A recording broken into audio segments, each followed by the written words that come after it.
Welcome to Healing from Within. I'm your host, Tony Valen. You can contact me, Tony@TonyValen.com, or visit our website, healingfromwithin.net. Follow the show on Twitter @TVHFW. The show is also available on iTunes and YouTube. Just search for Healing from Within with Tony Valen, or search for the Tony Valen channel on YouTube. Joining us on today's show is Susan Kiskis. She is a yoga instructor, energy worker, and intuitive guide. She's also the author of a wonderful, wonderful book that you all need to check out, Born Fire Dragon. You can find the book online from Sunbury Press. Just Google Susan Kiskis, and she and her book will pull right up at the very top. You can learn more about Susan Kiskis by going to barefootwellnessstudio.com, and that's BAREFOOTWELLNESSSSTUDIO.com. Like her on Facebook, Barefoot Wellness Studio, and follow her on Twitter @Barefoot Wellness, and with Twitter it's only one S at the end. You can reach her by phone at 717-610-1200. Susan, welcome to the show. Well, thank you so much for having me. I'm really grateful. Oh, well, we're really excited, and I have to tell you that we really enjoyed reading your book. And the first question I always ask my guests, and it's always the first question I ask, is, what are your gifts and how did your journey begin? Sure. I think my gifts are so varied. I am certainly an intuitive, so I have most times innate knowledge of the way the universe is kind of calling one's soul or heart. I am able to communicate with guides on the other side, as well as angel people who've crossed over as well.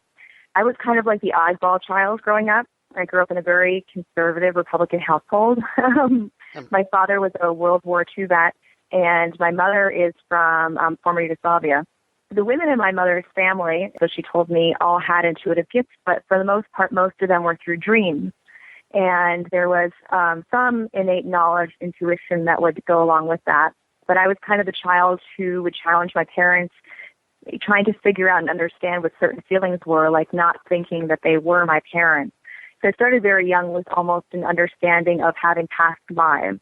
Remembering instances, I used to be an enormously klutzy child, to the point where I would even trip up steps. And so I recall like my energy from my last life, and I felt so frustrated that I didn't fit into this tiny little body of mine. And from there, continued to grow and just being able to communicate. When I was really young, my mother would say she would see me talking to no one in the room, and she would ask, and I would tell her, I was talking to an angel. From there, my gifts continued to grow, and I had a very significant experience when I was in my early 20s, where I was able to see those who were kind of stuck in between. A lot of people would call them ghosts. And then that opened up yet another kind of moment for me. And since then, it's just always continued to grow and to build from there. So before we get into the book, I wanted to ask you all about your yoga studio. Why don't you tell us about it? Yeah, thank you. So about 5 years ago, I was actually working on a festival for International Women's Day, and I put together a program where we had some readings and creative aspects of it, but also yoga classes, life coaching. And the people in my community had said, "This is great, let's bring it here." And I'm a natural entrepreneur. So I was like, okay. And I looked at someone I knew who was a yoga teacher, and I said, "So would you come teach yoga if I opened up a place?" And she said yes. I had a previous business in another town I had lived in because I'm also a certified hypnotherapist and Reiki practitioner.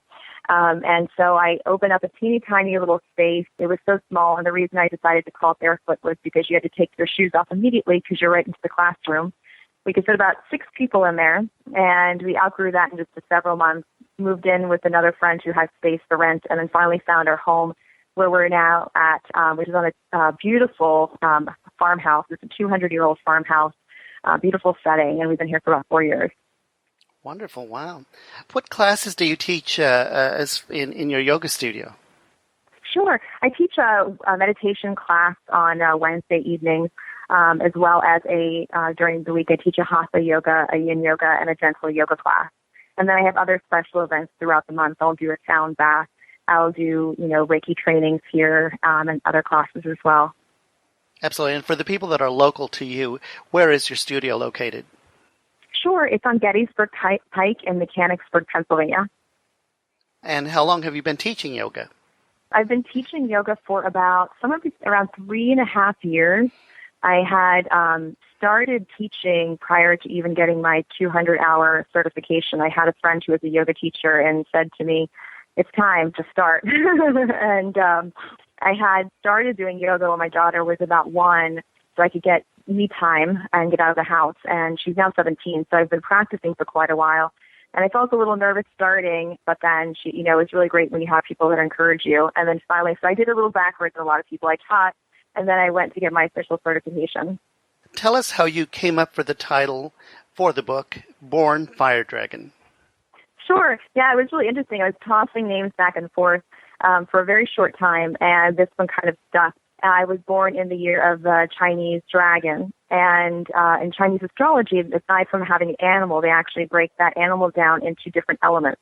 I just so happened to be born in the year of the fire dragon, and so I decided it was kind of a catchy title, and I'd stick with it. And of course, I rethought it over 1,000,000 times, but I had my husband and other people saying, no, that's a good title, let's stick with it, and the publisher actually seemed to like it as well. So that's how I came up with Born Fire Dragon. In your book, you mentioned reading Sylvia Browne and how she talks about certain number of outs we have in our lives.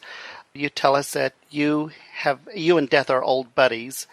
Tell us about this. Yeah, it's really interesting how sometimes things come through in life that remind us of things we might know. When I was really young, I actually had several intense experiences. One, I was actually in a coma once. My mother believes that it was probably from an inner ear infection. So that was one experience. The doctors had told my mother that if I had survived, I probably would not be able to walk or talk afterwards. Another time we grew up in New York City. We didn't have a pool or access to swimming, so we really didn't know how to swim. And so I was out in the beach at Virginia Beach, and we were kind of jumping waves with some other kids and felt myself actually dying under the water. And then another really odd one was I was actually driving on an icy road several years ago, going downhill, and while nothing bad, that one did not crack, and I almost felt as if that could have been a moment, but I had chosen to stay. And then my most significant one was a few years ago. I had a dream, and I had this really, really unique sensation for several months leading up to it, where I felt like an out was coming my way, and I was so nervous about making the wrong decision, if you will. There's no wrong decisions.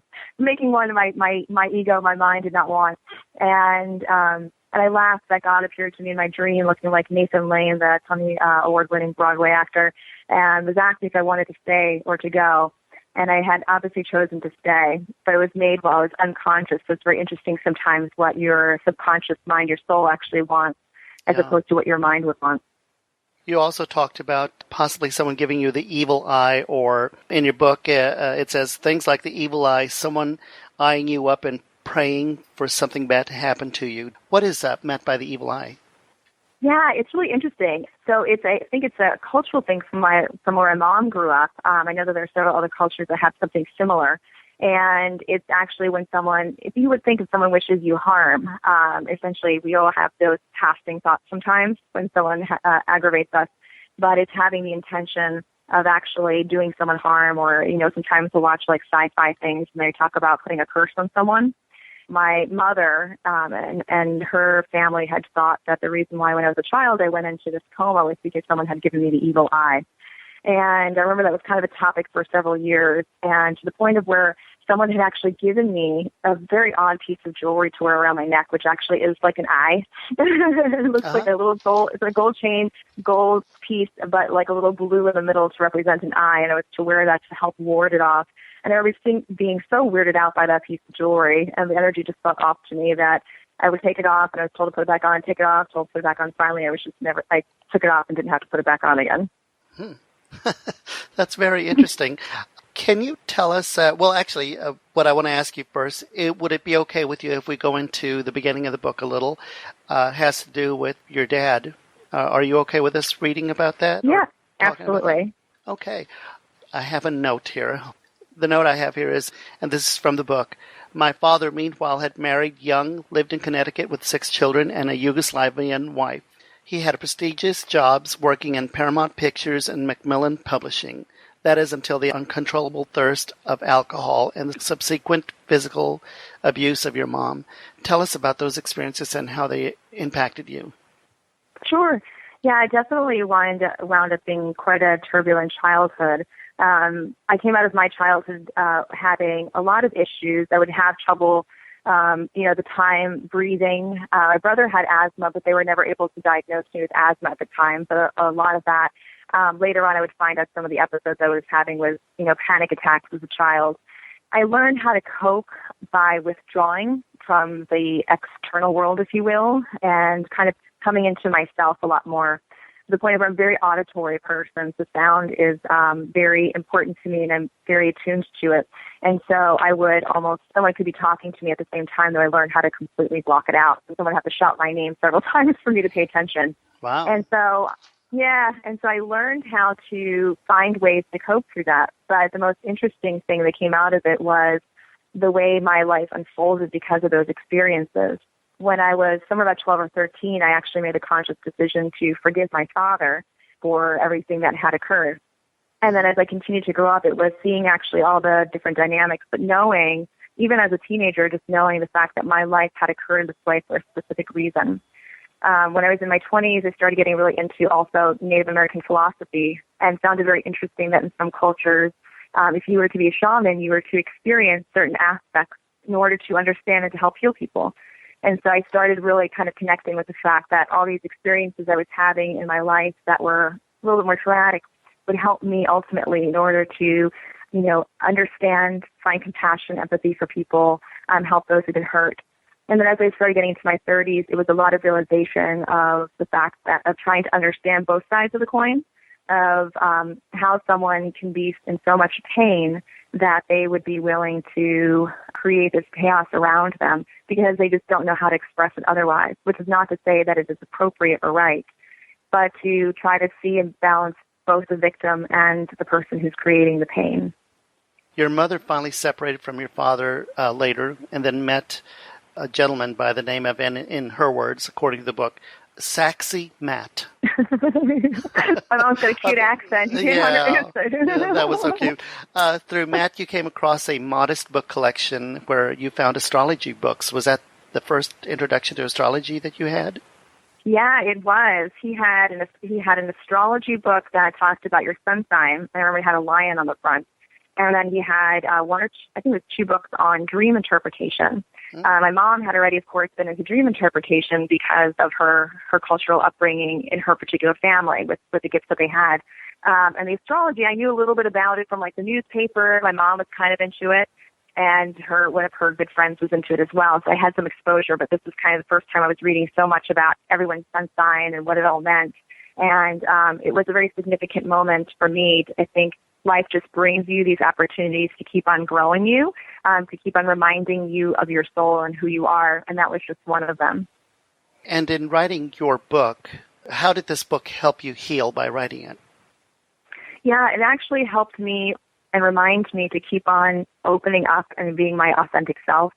I think that one of the things that I learned because of my childhood was self-preservation and learning to really withdraw and have the relationships I would have with people would probably be not as deep. I would have a few people that would allow in and be very close to me.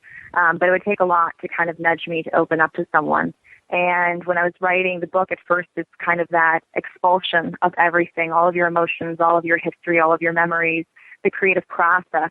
And then afterwards, sheer panic. Sheer panic when I was done. Sheer panic once it was getting published, when it first went out, because all of a sudden people would know who I was. People would know the good and the bad, the ugly. They would know how strange I was. And so it was just learning to breathe through that and know that it is okay and I'm safe with allowing other people to know me like deeply. And it was, part of growing up because of the facade of my mother wanting to at least have the image of having a great, perfect life. Being instructed to never tell anyone about your life, never tell anyone about your father being an alcoholic, never tell anyone about your father, beating her up. And even though I was a child and I was rebellious and saying, nope, I don't agree with that, I'm going to tell my friends about it, I wound up having that so conditioned into me that I became an extremely, extremely private person, not really sharing any of the depths of who I was for fear that I would be rejected. And so that book was almost like a joke around my coming out party. Was it difficult for you to bring out all this dirty laundry, so to speak, because of the way you were brought up? I mean, I know I would have a difficult time sharing, and I still do have a hard time sharing a lot of my life experiences with the public. Yeah, absolutely. Aside from that being my mother's, conditioning for us, it's something that was also, very prominent in her culture. You don't talk about and share your problems with other people. You might share it with, let's say, your sister or something like that, but you just don't talk about it.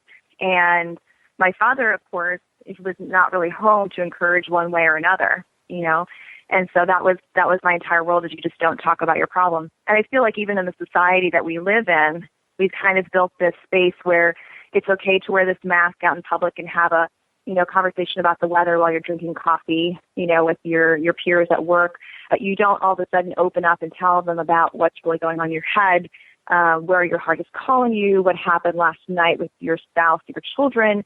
We keep our conversations very basic and protected.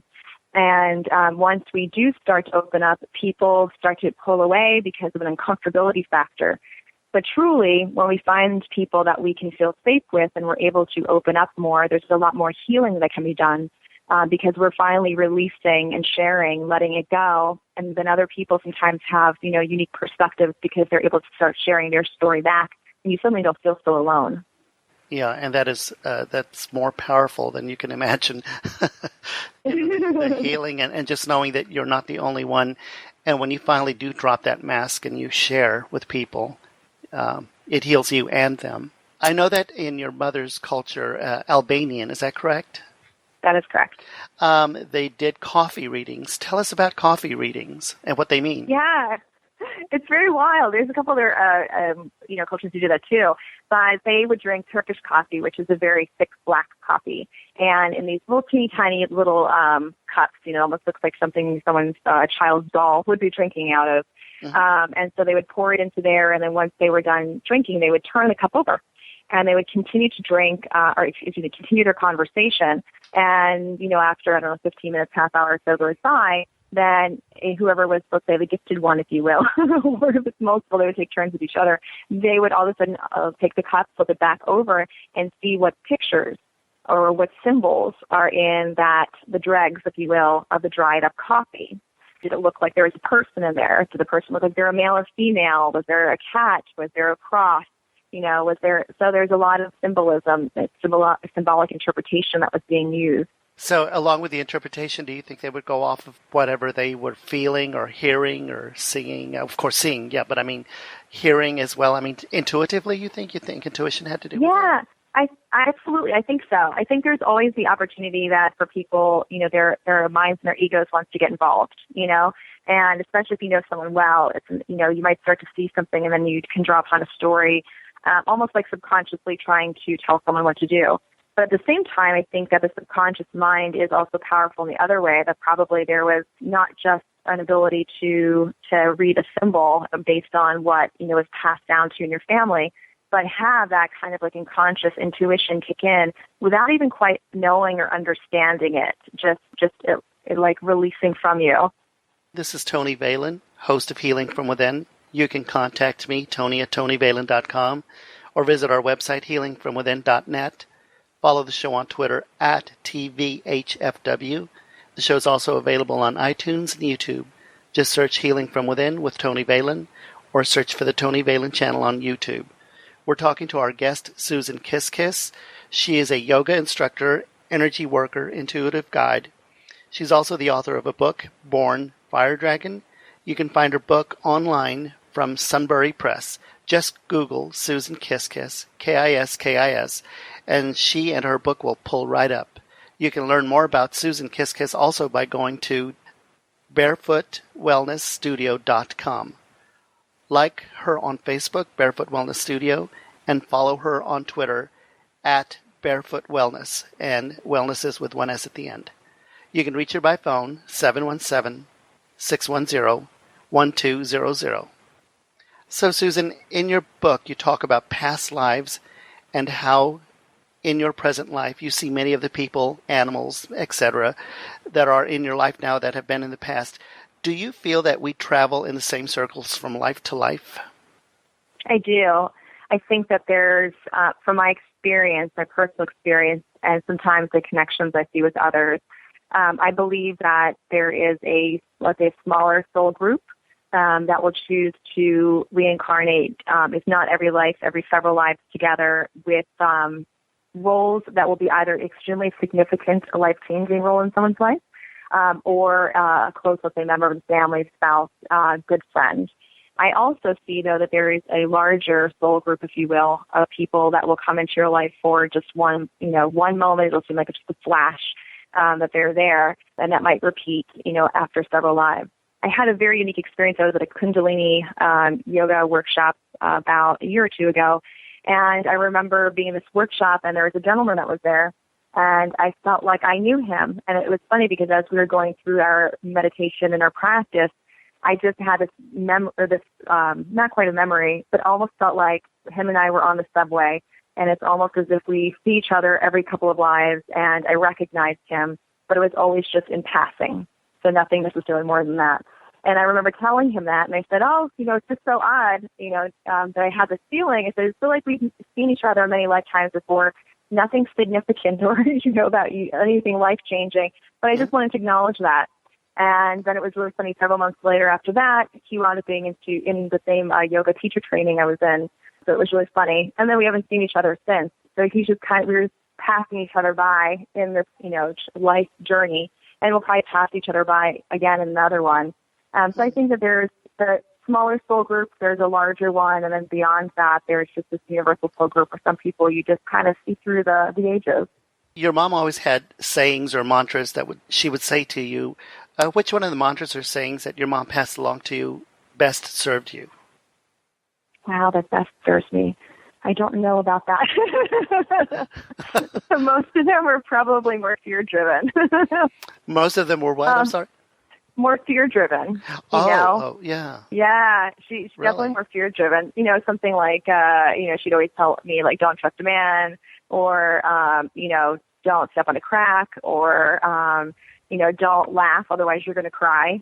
So definitely more fear-driven. Yeah, the one thing that she did say, though, I mean, you could call it a mantra because she repeated often, was that she would tell me that I was a good girl. And especially growing up in that type of environment, with her, and like every human being, having her own issues, the fact that she took the time to consistently say and remind me that I was a good person. So not just like when you're a child, or you talk to your pet, you're a good boy, but just reminding me that I was a good human being, I think really created something in me to feel a sense of, for lack of a better word, pride. It kind of kept me in line a lot. I have a very rebellious personality by nature, and like everyone, I've had my faults. But I think it always reminded me to come back to my true self. So whether that's something that she saw in my soul or something that she just decided she wanted to tell me in order to condition me in a positive way, that was probably one of them. And why do you think that your mom would tell you these fear-based things? Do you think it was just a matter of a cultural thing that she just did uncontrollably or without even thinking? Yeah, absolutely. I think that, she just is one of those people who operates best in fear. Not that she wants to be there, but she doesn't know how to kind of climb her way out. And she's been in that cycle for, as long as I remember. But, the culture that she came from, everyone has their own issues. I mean, like the Western culture has, a million issues and other ones. But with the Albanian culture in particular, just to give you one example, when husband and wife are wed, it is a big event. It was for many generations an arranged event. So the wife doesn't even necessarily see her husband until the day she's married. And at the reception, and actually even at the wedding itself, her thing has to be, I'm looking down. She's not allowed to smile. She's not allowed to make eye contact. And then the entire, wedding reception, where normally we're used to in the Western culture seeing the husband and wife dance and be happy, and they're eating and they're drinking, the woman is supposed to be sitting down at the table, looking down with no smile. And so, when you're going up in a culture like that where, still a lot of cultures that exist where women are still a piece of property of the family, and they have certain obligations regardless of what happens in their household. They're supposed to be good wife, good mother, and they're just, your happiness is dependent upon how happy your husband is, how happy your children are. And so I think that there was a natural inclination for my mother to develop those mantras, just based on what she was raised with. Yeah, it seems to all tie in with everything that you're telling me. But it's not just your culture. I see a lot of that in the Latin culture as well, definitely. Tell us about the little boy that you saw killed by a drunk driving accident. It was one of your classmates. Was this the first vision of a spirit that you saw? From what I can remember, it was probably the first visit from someone who crossed over. So prior to that, I would have seen like angels or balls of white light, that type of thing, but never, a human being, if you will, who's passed away. So he was a full-bodied apparition? I saw his head. Oh, okay. I saw his head, yeah. I did not see his full body. And, just kind of appearing in my room as a child. And I just kind of remember being like, oh my goodness. So I wasn't afraid. It was more like surprise. And, and just showing me that he was immensely happy, and I could see all this white light surrounding him. It's almost like he was peeking through a window is what it appeared like. And, it's like, here I was, I had no idea, like, what am I supposed to do with this? It was surprising. It was, in my mind, cool, to be able to do this. More so over, it was giving me an opportunity to release my grief. It's not like this kid and I were very close. I think we probably said, less than 20 words, the couple of years that we were in school together. But when, you're a young child, you don't have a lot of exposure to death. And every death that occurs is very, very significant for you. You don't understand it yet. You don't have experience of it. And so it kind of rocks you to core, especially teenagers, because you have this thought that you're going to live forever and everybody that you know is going to live forever. You don't understand the process of nature yet. In your mind, you're taught, well, nothing lives forever and flowers die and that happens naturally, but you just don't have a lot of that experience. For me, it was very hard. I had a good friend at the time, extremely hard for us. And again, we didn't have really that much of a relationship with this boy. And so I just remember then going to his parents' house. My friend wanted to go and express her condolences and sitting on their couch, and then part of you thinks, do I tell them that their son came through? They don't know me. They're going to think I'm crazy. They're going to think this is a teenage prank and it's really, really wrong. So it's like, that was probably also, aside from my first experience of seeing someone who's crossed over, it was my first experience trying to figure out, what do I do with this now? Is it like my past life thing, those things that I can't understand? I didn't even understand the word. I didn't even know what past life was yet. Do I just tuck them away and not tell anyone about them because it doesn't fit into the box that I've been given? And so that was my first experience with trying to understand, what do I do with this information now? Why do you think this little boy or this vision, why this little boy and why him? If you really didn't have a close relationship with him, I wonder why he would come up to you. I did, actually, many times. The two best answers I could think of is that perhaps he knew I would be going to see his parents and that I was sensitive and that perhaps I would deliver a message for them to help, console them. That was one, answer I gave myself. And the other one was, it's probably a combination of two things, which was that it was the time in my life that the universe decided it's time for her, we give her what I call a tweak, an upgrade to learn something new. And this boy wants to communicate to his parents. So let's accomplish both at the same time. A lot of my experiences in my life are always I'm so amazed by how everything is actually perfectly planned in so many ways. And a lot of things happen not just to benefit one person, but to benefit the lives of several or many. And so I don't believe that it was, all about me or all about him. I really do believe it was meant for me to learn something new, to find something new, to have that connection, for him to get a message through that hopefully I would have relayed to his parents that would have, done something with their lives. You talk about everyday things happening in our lives have a meaning.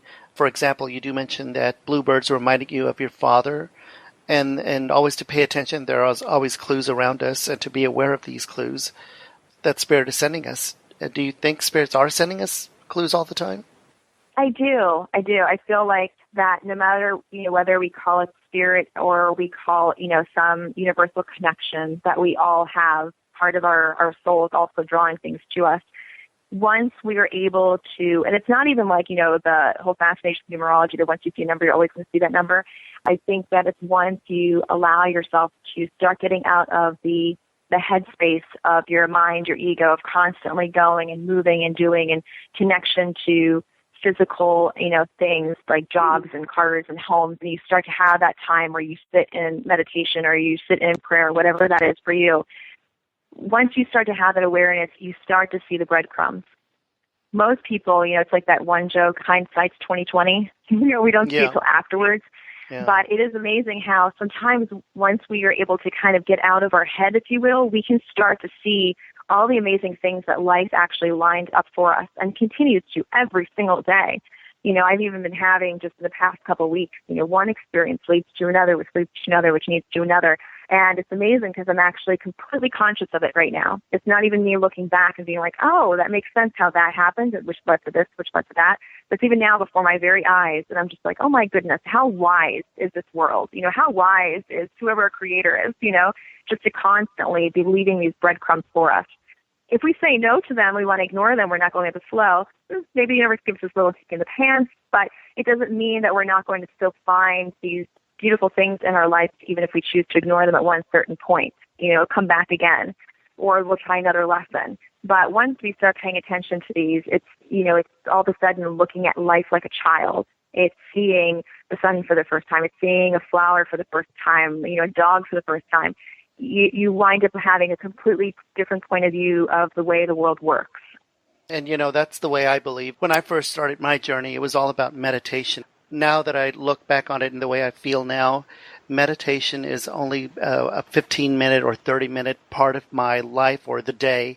But the way you describe it, and many people describe, I call it living in the now. And it's amazing that if you live in the now and how you become aware of everything about you, it does help you connect better with the universe. Mm-hmm, absolutely. And that's one of the beautiful things that meditation, can do, because it helps you. We have thousands and thousands of thoughts running through our head during the day.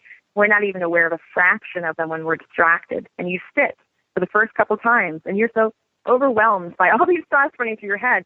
Yeah. But just by sitting, you're able to, like you said, just be aware, that there's of all this wonderful things. You're aware of the temperature. You're aware of the air in the room. You're aware of how you feel without, going on a story. I call them story tangents, like you acknowledge the birds chirping in the background.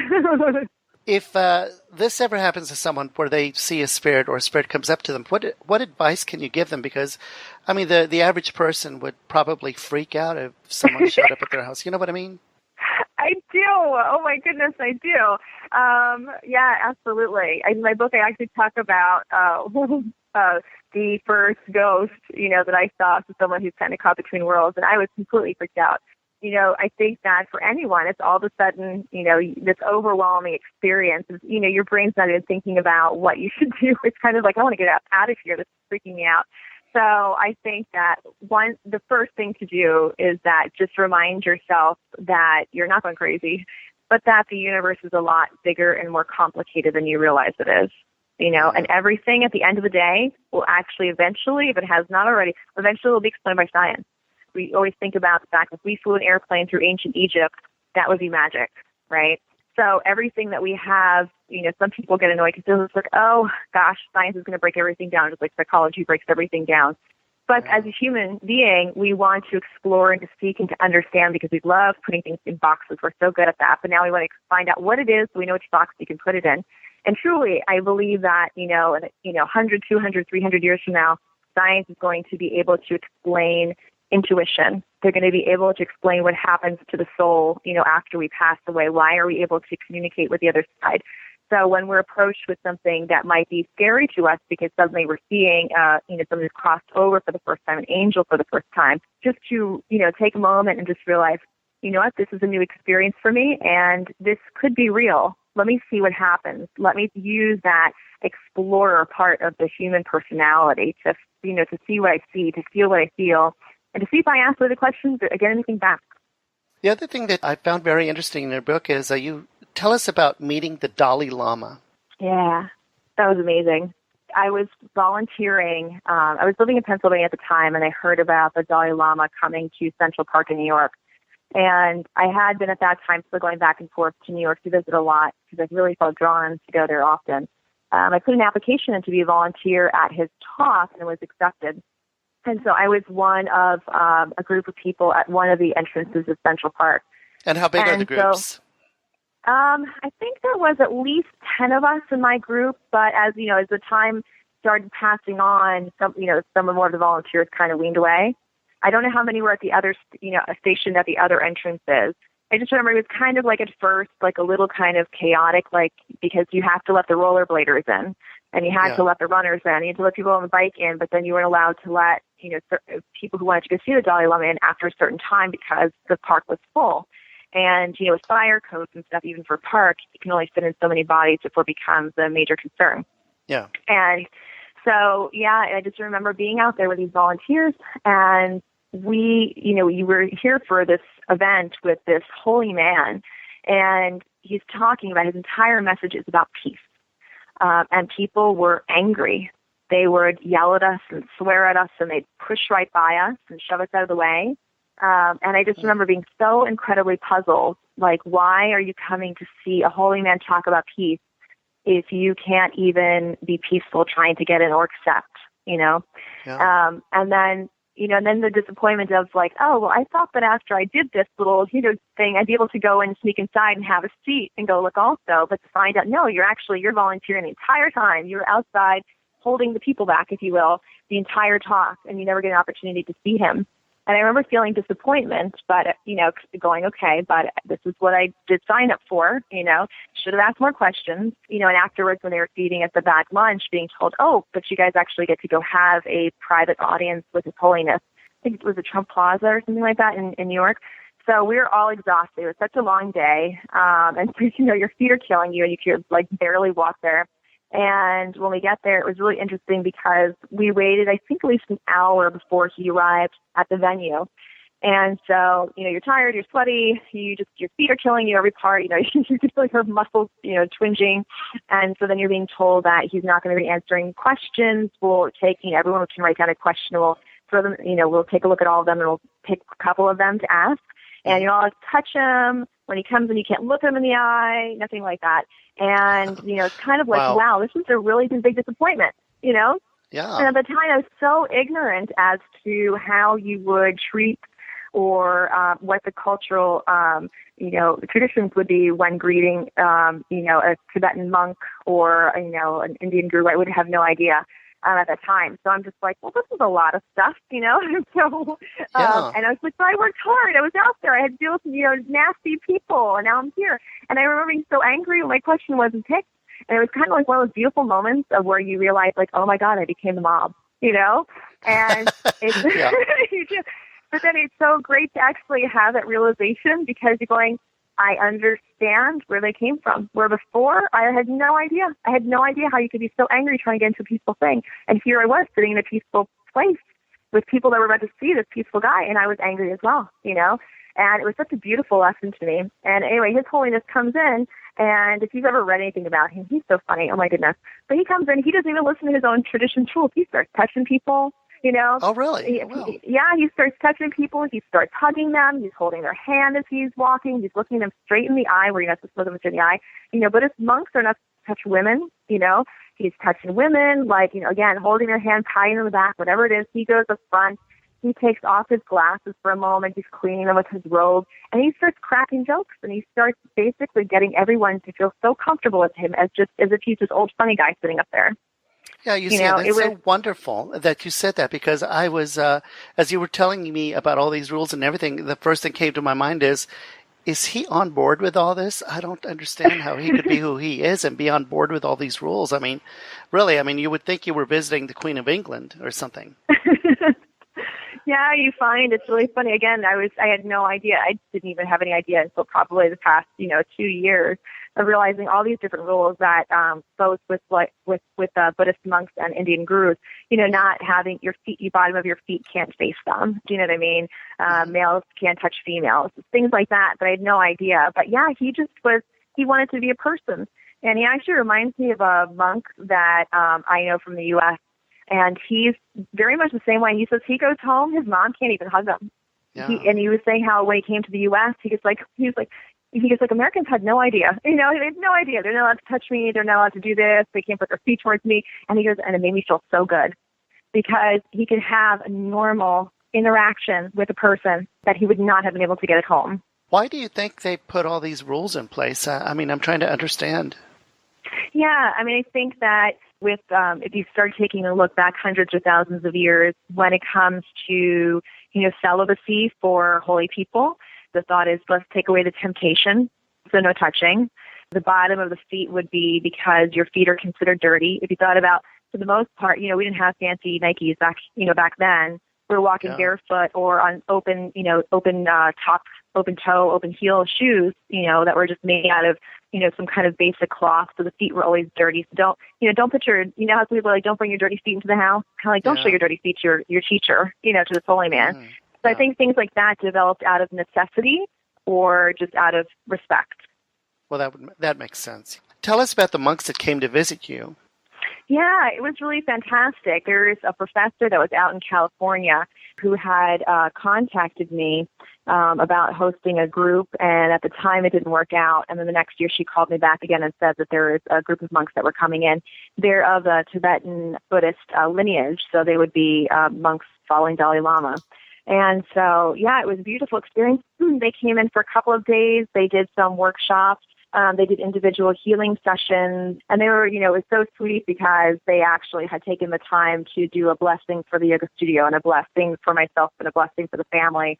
And, I was laughing. What really reminded me of my family was the fact that when you go to see your my mom's family, you go to see someone, you have to bring gifts.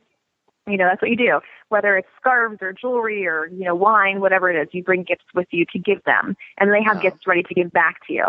Mm-hmm. And so, when I first arrived meeting the organizer and the Lama, they gift me with a traditional white scarf around my head. But as I was leaving, it's like they're giving us incense, they're giving us scarves, they're giving us mala beads. It's like they just have to give. And I'm telling them, like, this is too much, because you guys can use this to raise more money for your monastery in India, And they're like, no, this is part of our culture. We have to give you this before we leave. And then gifting another, white scarf the entire time they were here, gifting us with, a necklace, which is a red piece of yarn that has 1,000 prayers blown into it by monks living in the monastery, and then by giving me a seed to try that had the 10,000 prayers from, prayers from 10,000 monks, and just constantly giving. And so it was really unique because it was reminding me of my mom's culture. Yeah. And they gave you a 1,000,000 prayers necklace? It was 1,000 prayers, yeah. And then there was 1,000. a seed. 1,000 prayers, yeah. And there was a seed that I had to chew also that had 10,000 prayers in it. Prayers or blessings, I guess. Yeah, it was phenomenal. They gave one to me and one to my husband. And I remember my husband been wearing it almost every single day since they visited. So it's 1,000 prayers necklace. Yeah. So we were asking how this happens. How do you get 1,000 monks to, basically bless this necklace? And they were explaining that when they're home in the monastery and everyone's in, a certain room meditating, that there's someone who walks by every single month and they have to blow their blessing or their prayer into this, whether it's a seed or the necklace or something that's an object that they have. And they're just doing this the entire day. And everything, if you think about Buddhists and their meditation practice, it is an intentional blessing. So we were talking about the evil eye before, it's that intentional curse, this is an intentional blessing for another being, and how powerful is that to take that moment to just do that. Do you feel that energy coming from that necklace? Yeah, it's really weird. My husband has even tried to give me before, jewelry that's he'd find an antique store. I'm like, I can't touch it. Oh, really? Yeah, because I could tell, the energy of objects. And, it was just, it felt, for lack of a better term, it just felt good. It felt very positive, very good energy. Also, I know that in the book you mentioned your daughter sees spirits. Does she still see spirits, and how do you help her with that? Yeah, she does. She's actually very gifted. I would say she's probably more progressed at her age than I was. I help her with trying to communicate with them. I did a little, training to help her learn how to block things that she didn't want to see or be around. they're very, very popular apparently when I'm not home, you know. Right. So at that point, you know, she's kind of like, you know, so are you coming home soon? Because I've got this guy hanging out in my room or the kitchen and he won't kind of leave me alone. I told him to stop, you know. She's still, you know, at that young age, so she doesn't get it as regularly, so it does freak her out, you know. Yeah. And so learning how to, you know, shield yourself for her is a good first step that we've done. Learning different ways to just say simple things like, you know what, I'm a little bit busy now. We can't do it now, or I'm not in the mood right now. I don't feel safe and comfortable now. How about you come back at 10 o'clock, or how about you come back on Saturday? Something like that, so that she feels like she can, you know, try to talk with them in a way that she feels like she has the, you know, there's no control, but feels like she has the control of the situation, that she's empowered to tell them that this is not the appropriate time. Because in life, you know, as an intuitive, that's what you have to learn how to do. You know, because you can be, my goodness, driving your car, you could be in the grocery store, and all of a sudden, it's like the TV show The Ghost Whisperer, someone starts talking to you. Like, you know, if you start talking back, everyone's looking at you like you're kind of crazy, unless you got a Bluetooth you can pretend like you're talking into. You know? Right, exactly. So, yeah. Right. So you have to learn to, you know, to communicate and say now is not the appropriate time. And our thoughts are so powerful. You know, our thoughts are vibration.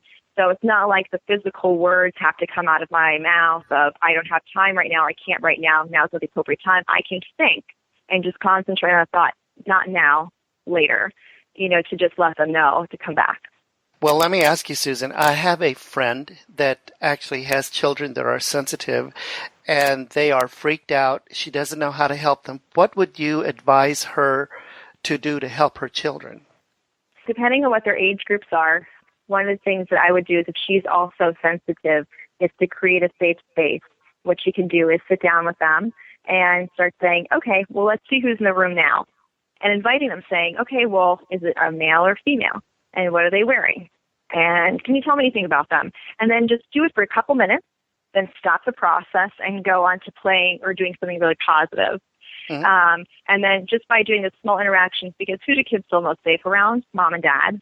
Yeah. So they're getting to explore this, but they're doing it with someone they feel safe with. It's a very short period of time, and then mom can turn it into a game so that the kids can start to hone their intuition a little bit more. Tell me what they're wearing, and, you know, can they tell you what their favorite color is, you know, or why are, you know, instead of asking more complex questions like why are they here, just starting with those more basic things. And a lot of times, you know, spirit is very willing to do that with us. They're willing to actually help play that game by making the questions really, really small. Even though they might have an overall bigger message, they have the patience, you know, they have eternity. And so then also doing things like showing them how to create a safe space. So part of that could be learning how to use visualization to envelop the room or themselves, surround themselves in like a bubble of white light. Things, you know, creating little ideas for the kids to visualize or even to practice to handle. So maybe there is a mala bead, you know, and then they can just hold that mala bead and just use their fingers to go from bead to bead to bead when they feel unsafe and say some type of mantra, you know, and the mantra could be so simple as, I am safe, mommy loves me, you know, or nothing bad will happen to me, something like that. Well, that's good for my friend, but I'm so glad I asked because in case anyone else needs help with that, now they have something to work with. Throughout your book, there seems to be a theme of Buddhism. You were baptized into Buddhism when you were young, and it seems that you were very interested in Buddhism, yet you always knew that you would never be a Buddhist. Why? Yeah, I think it was just an inner knowing. I really wanted that. Uh-huh. You know, it's like your mind wants something. And it's really funny because, again, those breadcrumbs, once you follow it, you start to understand that greater path. It was after my book, I believe. I don't think I wrote it in my book, but I actually remembered having a life as a Buddhist monk. I was actually, in my memory, because most of my past life memories happen right before death. And I remember being in a cell being tortured. The connection I've recently made was that my life that happened, most likely right thereafter, which is the one right before my current life, I was not a great person. You know, I remember how I looked, you know, and I remember I was a tall man, I had brown hair, I had some curl in it.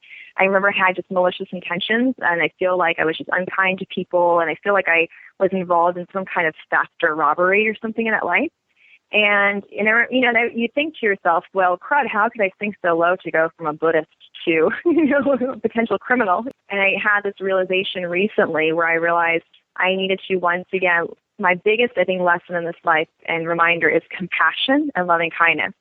And so what a better experience is you go from a life where you suffer to a life where you're someone who causes pain so that you can understand that other side, so that in this life, when I'm introduced right away since birth into a family of pain, one of my biggest assets I came into this life with is forgiveness. And just forgiving and loving no matter what, recognizing, that every single person has their flaws. And of course, like any other human being, I'm going to get upset, but I'm able to get over it a little bit quicker than I think that I would have otherwise. And so I had all these experiences and this affinity with Buddhist philosophy, and I had that past life, and that made sense to me as to, why I would have that. But then I also have a past life of being, Native American. I have a past life of being, probably a girl in London. I just remember being in a boat, as a white girl. And I have, all these memories. So you're kind of thinking, like, how do they lead one to another?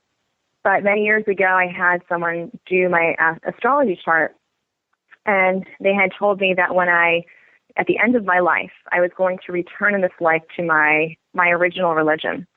So I thought, well, something weird's going to happen, and I'm going to go back to Catholicism, right? Not that there's anything wrong with Catholicism, but I feel like it's never quite fit who I was. And so I'm laughing now in my hindsight because I'm actually Hindu. And I remember living in India and with me getting onto the yogic path, and it's like everything starts to connect, even my love of music, how that's starting to connect to doing kirtan work, and my instruments I was using for sound baths eventually moving to kirtan. But it's very interesting, though, because even in Hinduism, they look at the Buddha as an extremely holy man who is probably an incarnation. Towards the end of the book, you talk about how God spoke to you and called you back. Tell us about that.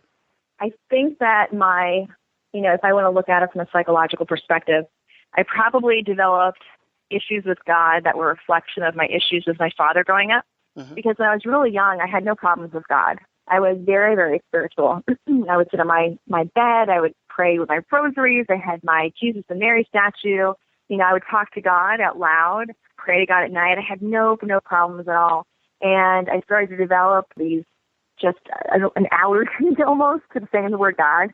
It was kind of like this belief of, okay, I could believe in the universe, but I don't know what that quite means. And so I was thinking, I must be kind of agnostic. I really like the Buddhist perspective because there was no God. We are all together, create this one big energy. And so I think that's where the Buddhism really, really took hold for me. And then I just started having more and more and more experiences. And I just remember the most significant one was when I started trying to surrender, of having this visualization of God holding me like a little child and allowing myself in that image, that moment, to be vulnerable, to just let it go. Wow. What are the top 3 takeaways that you want people to get from your book? I want people to probably take away that your soul, your heart, what your heart is calling for, what your soul is calling for, listen to that. It makes life a lot less difficult. We're always led to what's going to be for our highest good and the highest good of every being. If we're able to just take the time to listen to that, we actually will see how life will unfold so much easier than we could have even allowed it to manifest if we used our mind and our ego. The other part of it is one of my biggest things at the end of my book I talk about is, where does love stem from? We think about love in terms of parental love, spousal love, the love of you're loving your child, your friend. There's all these different forms of love. And one of the things is that we seek out a partner because we feel like as we grow, if we can't find this other person, that we are not worth it, we are not attractive, no one will love us. And then once we have a spouse, a lot of times there's so much going on that we start to have conflict because we have an attachment and expectation to what they're supposed to be giving us. When I think that truly at the end of the day, what we are all seeking is actually this connection to this divine being. And we don't know how else for our subconscious mind to interpret it. So we interpret it in the framework of what we're given in terms of the different relationships with physical beings in this world. But once we realize and surrender to the fact that what we're trying to fill that void inside of us is actually our connection to the divine. The third Yes. thing would probably be, learning to have that loving kindness and compassion for others. There's not one human being on this planet that's perfect. So let's face it, we're talking about Buddhism. The Buddha left his wife and kid. The Buddha didn't want to allow to have women follow him. In fact, he actually said when he finally allowed, women, nuns, to follow him, this is what I read, not among not toilets, I read this in a book, was that he said, okay, well now because women are joining, Buddhism is not going to last as long on this planet. But it would have lasted forever if just the guys did. So there's not one being, not one spiritual leader, not one political leader, no one's parents, no one on this planet is perfect. We are all hopelessly flawed. So if we can come to the table with knowing that that is part of the human condition, that we are all going to make mistakes. We are going to harm people by accident. Some people might harm people on purpose or other beings, but that we can learn that because we ourselves are not perfect and they're not perfect, that we can come to mutual understanding that everybody's suffering. And maybe then we can have a little bit more slack, if you will, for that person.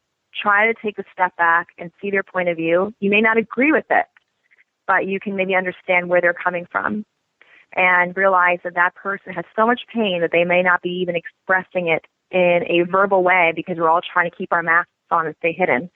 And so cut the person some slack who's checking you out in line that's taking too long. Cut the person some slack who just cut you off in the middle of the road.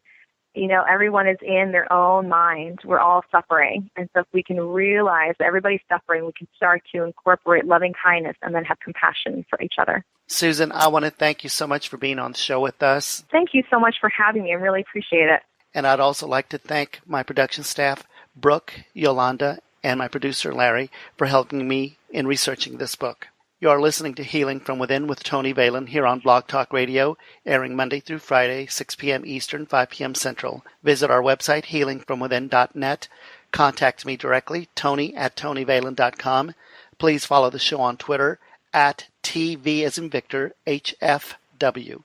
The show is also available on iTunes and YouTube. Just search Healing from Within with Tony Valen or look for the Tony Valen channel on YouTube. Thank you so much, and love and light from all of us here at Healing from Within.